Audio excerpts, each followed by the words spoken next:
அஸ்ஸலாமு அலைக்கும். இன்னைக்கு நம்ம பார்க்க போறது ஹோம்மேட் ஹெல்தி குல்ஃபி. வாங்க எப்படி செய்யலாம்னு பார்த்துடலாம். அதுக்கு முதல்ல நான் ஒரு 4 பீசஸ் ஆஃப் பிரெட் எடுத்துக்கிட்டேன். அதை ஒரு மிக்ஸி ஜாரில் இப்படி பிச்சு போட்டு வச்சுக்கிட்டாச்சு. நெக்ஸ்ட்டு நட்ஸ் எடுத்துக்கிட்டேன். பாதாம், பிஸ்தா, கேஷ்யூ.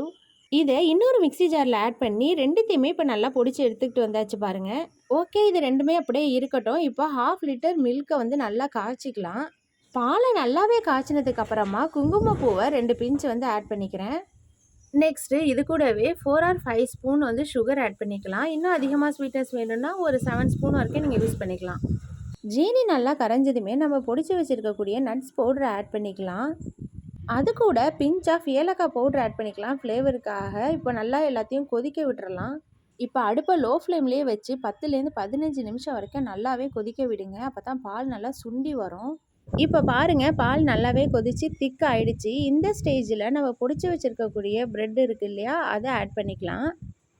இதை நல்லா கிளறி விட்டுக்கிட்டே இருங்க. ஜஸ்ட்டு ஒரு 2 மினிட்ஸ்க்குள்ளேயே இந்த மிக்சர் வந்து ஃபுல்லாக திக்காகவே ஆகிடும்.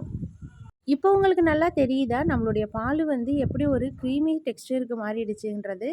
ஃப்ளேமை ஃபுல்லாகவே லோ பண்ணி வச்சுக்கோங்க, இல்லைன்னா அடி பிடிச்சிடும்.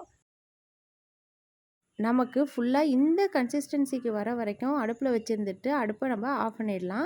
இப்போ இந்த மிக்சர் ஆற விட்டு ஃப்ரிட்ஜில் ஒரு 1 ஹவருக்கு வச்சுடுங்க. இந்த மாதிரி கட்டி ஆயிடுச்சுன்னு பார்க்க வேண்டாம். இதை நம்ம மிக்சியில் போட்டு தான் இப்போ நம்ம அரைக்க போகிறோம்.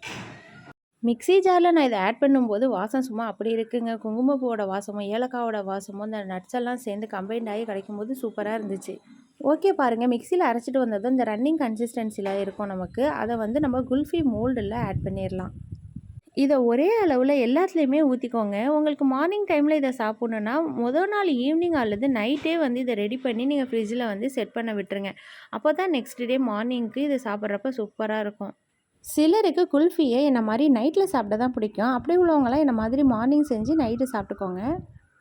அதில் செட் பண்ணது போக பேலன்ஸ் எனக்கு இவ்வளோ இருந்துச்சு. அதை நான் ஒரு பிளாஸ்டிக் பாக்ஸில் ஊற்றிக்கிறேன். ஸ்கூப் பண்ணி க்ரீமியாக சாப்பிட்டுக்கலான்னு சொல்லிட்டு. அதுக்கு மேலே நட்ஸ் பவுடரையும் கொஞ்சம் நட்ஸையுமே ஆட் பண்ணிக்கிறேன். ஃபுல்லி இது நம்மளுடைய விஷ் தாங்க. இப்போ இதில் காமெடியான விஷயம் ஒன்று என்னென்னா, நான் ரெடி பண்ண குல்ஃபியை ரெடி ஆனதுக்கப்புறம் வீடியோ எடுக்கவே மறந்துட்டேங்க. பட் நீங்கள் இதே ரெசிப்பியில் ட்ரை பண்ணி பாருங்கள். டேம் ஷூர் இந்த ரெசிபி சூப்பர் சக்ஸஸாக வருங்க.